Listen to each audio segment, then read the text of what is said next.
Mornarici, znate već računovodstvo, oni koji su malim skromnim resursima.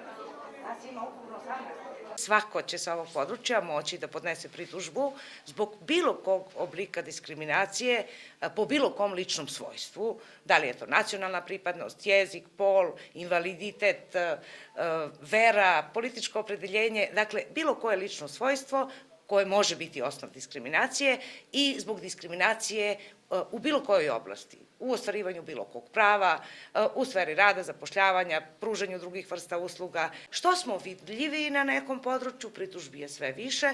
Mi smo imali krajeve Srbije iz kojih nije stizala ni jedna pritužba. Ljudi prosto na tom području nisu ni znali da postojimo, nama je važno i to smo i radili. Obišli smo preko 60 gradova, sela, naselja u Srbiji, sa ljudima razgovarali, mnoga romska naselja, da približimo ko smo to mi, šta to radimo i šta mogu da očekuju od nas.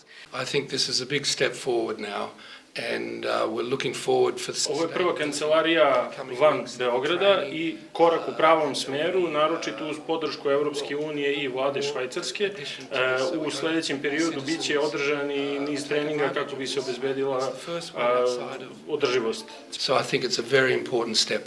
Grad Novi Pazar je dosadašnjim aktivnostima pokazao da se jako brine za osetljive populacije koje žive u gradu, da mnogo pažnje pridajemo zaštiti ravnopravnosti polova, pridajemo mnogo pažnje zaštiti dece, starih, invalidnih lica, lica ometenih u razvoju i grad Novi Pazar želi da i na ovaj način pokaže da smo mi svi isti bez obzira na bilo koju razliku, da li je nacionalna razlika, verska razlika.